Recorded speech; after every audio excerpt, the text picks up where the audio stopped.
Hello, hello, hello, hello. Good morning, wonderful, happy people. Oh my God, today is Monday. I am currently on my way to work. Today is Monday. I believe it's February 27th and it's exactly 11:35 a.m. and I am currently on my way to work. Oh my God. A new week, a new day. My oh my. Ikemenya kere keke tomae ninawe gai totigane niegai no degetigirae ona dekiebete dekire jore enya gyurira mehiae nawe egoro yakwa hinyae detirie magerio madenoe dekete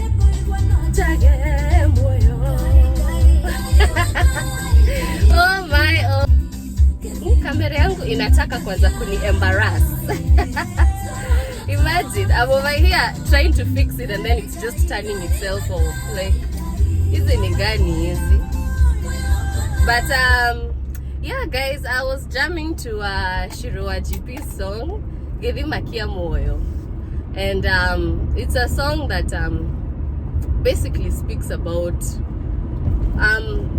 our creator or the Lord being the spring of life. He is the giver of life. And in that verse which I was just singing, she says, if I can know, or should I know something or the problem that would make me walk away from you, I can let go of that, you know.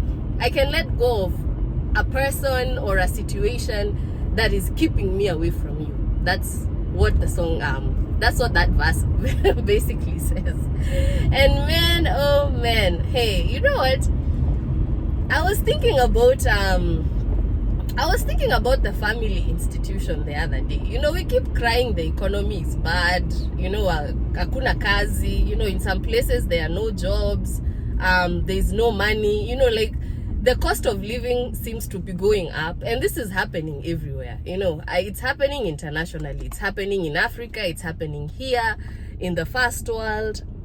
You know, we keep crying about all these things going wrong, and I was asking myself, or lately I've been asking myself, how can we make things become right using all the right institutions? You know, the family is important towards the growth of the economy. The church is also important towards the growth of the economy as well. But the way that things are structured today, you know, if there's one thing I've come to understand about politics, or even about life in general, you know how in politics, politicians are ever telling us, oh, the power is with the people. You know, during campaigns, even us, that's what we say, you know, as voters. You know, sisi ndio tuko na nguvu. We are the ones who have the power to elect someone. But then when it comes to campaign season, or rather when it comes to election time, the wrong leaders, or people who seem to be the wrong leaders, are the ones who end up in office, you know, and our problems don't go away. They keep getting worse and worse. And yes, the church as an institution continues to encourage us to pray. You know, to pray to our God, or you pray to whoever you believe in. If you're Muslim, you pray to Allah. If you believe in Buddhism, you know, you pray to Buddha. Whoever you pray to, you know, the church continues to encourage us to pray to our God, so that he can continue to give us a solution, and also bless us, you know, bless us with what we are seeking in this life.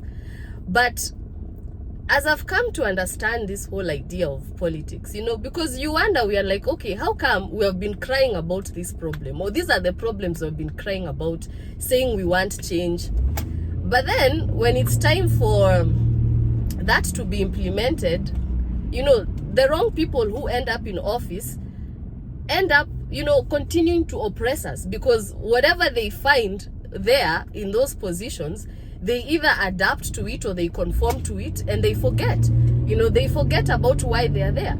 So the people who are hurting continue to hurt. And so I was wondering, I'm like, how can we change that, permanently? How can we have a permanent solution so that we can stop this thing of electing people who we think are going to help us, and then they get there and it turns out now they even become monsters. They become worse than the ones who were there before. They end up becoming worse than our oppressors, So the thing is, everything starts with a narrative, what the society believes in, which is what has brought me back to this song and why I'm speaking about the church today. Because for a very long time, we've had Christians who have been compromising with their faith, lukewarm Christians. Ndio, ukianza unaanza na roho. When you start with the Holy Spirit. And you start by giving your life to Christ and believing that things are going to get better. But somewhere along the line, because salvation, as I told you guys, is not easy. Salvation is something that you need to purpose to stick with, and there is no end to salvation, because salvation is self-awareness. And the more you continue to expand your mind by changing your perception and growing, the more your mind continues to also expand. So there's really no end to salvation. Salvation is a journey that will end the day we are going to bury you. The day you will die, that is the day your salvation will end. Your salvation journey will end. And so for a very long time, Christians have been compromising with God. They have been compromising with their faith. Where ukiokoka, at first, especially when you get saved in the church, you're usually welcomed, and you are treated very well, and you're discipled, let me say. But then after some time, things change, because you have to learn how to listen to the voice of the one who called you. And the one who called you does not call you and then tell you, so this is the program, this is how things are going to go, this is the time where you're going to get rich, this is the time where this is going to happen or that is going to happen. No, it doesn't happen like that. That's not the reality of salvation. And so you find that people have been compromising with God for a very long time, because in the church, you show up to church, you're a Christian, you believe in God, but when the challenges get harder, because salvation is a process, and it's also a process of breaking chains. When we say when you give your life to Christ, you become free from all your burdens. It's true, you'll become free from all your burdens, but that doesn't happen overnight. It's a process. You have to walk the journey, and you have to be intentional about it, because salvation also entails forgiveness. It entails acceptance of your own wrongdoings, and it also entails accountability. Taking or accepting responsibility for the choices that you make or you have made with your life in the past. That does not disappear. That does not go away. You don't give your life to Christ today and go back and continue living the same life you were living before, but then, you still expect that all your problems are going to keep disappearing. And that is where, again, I'm going back with Christians compromising, because a lot of Christians have surrendered their life to Christ, yes. But then when times or things get hard, they look for solutions in other places. They look for solutions in other altars.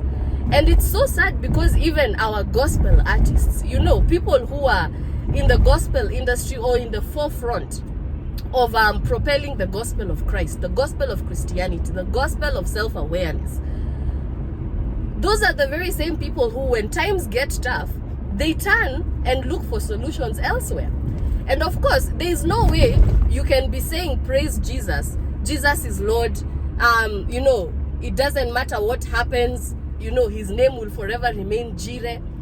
But when a challenge comes your way and it seems as though it's about to drown you, either it's about to drown your finances, or it's about to drown even the name that you have built for yourself, it's about to kill your legacy, what do? You run to the next witch doctor that is available.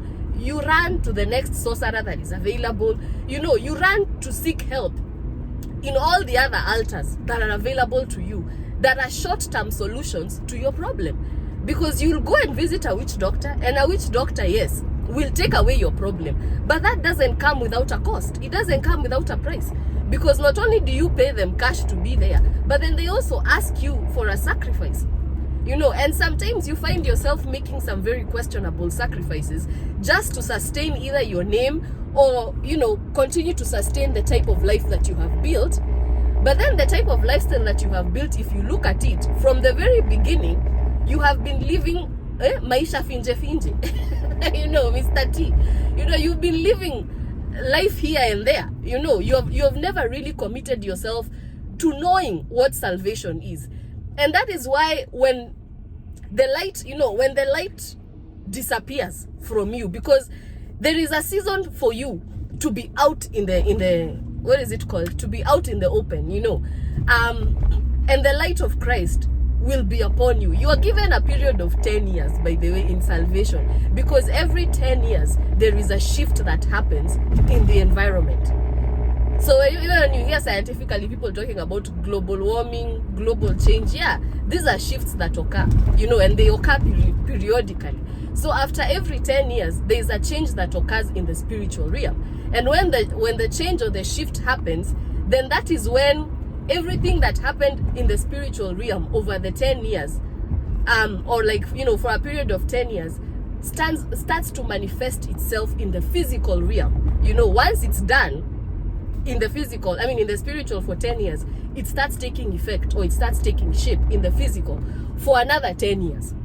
So if you're the type of person who has always been lukewarm, you know, you have never really purposed to know what salvation is. You just go by what has been taught to us, which is you know, you give your life to Christ, and kama you've become a gospel singer, kazi yako ni kumwimbia Mungu. Kama you've become a preacher, kazi yako ni kuhubiri.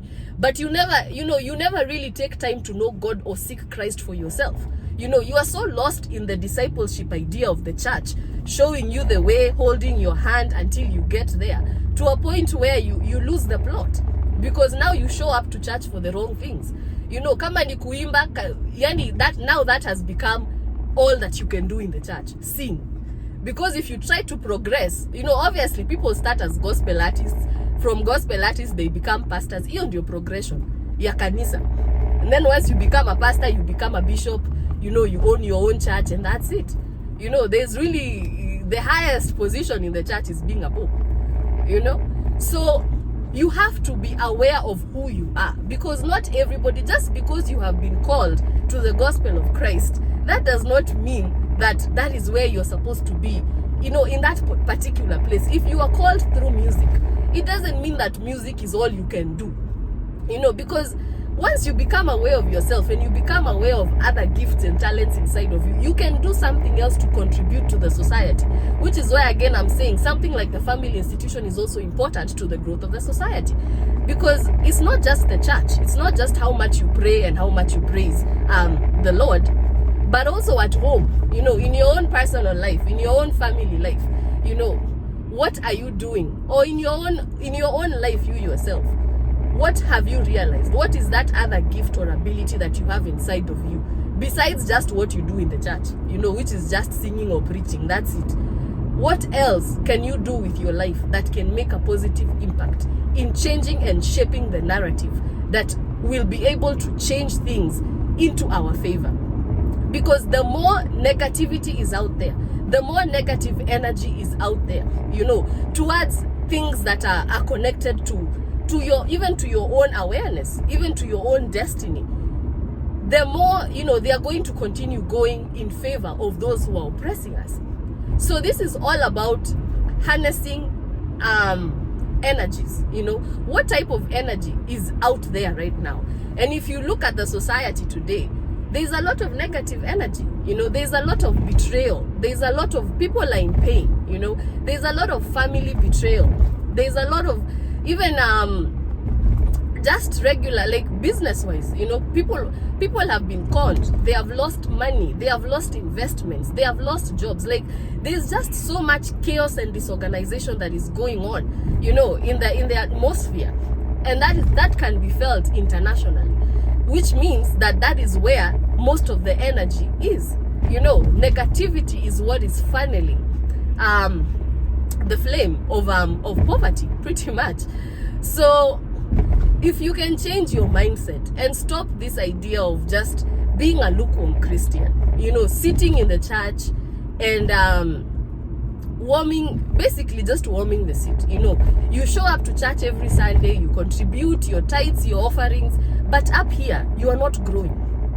And if you are not growing up here, then that should tell you something about your location, where you are.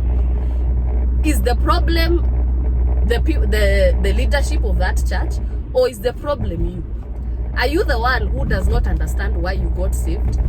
And are you the one who up to this day you still have not understood what salvation is, because you have not been pursuing to know Christ more? You have been pursuing to know the things that Christ can give you, which is a better life, money, fame, all these other things that we desire. But you've never really taken the time to get to know Christ on a personal and a deeper level, in such a way that you know how to identify his voice. And you don't need, discipleship, yes, it's good because it helps you to stay on track.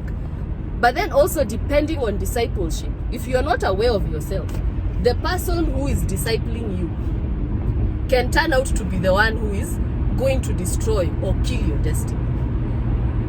So anyway, guys, I've ended up taking a whole different turn.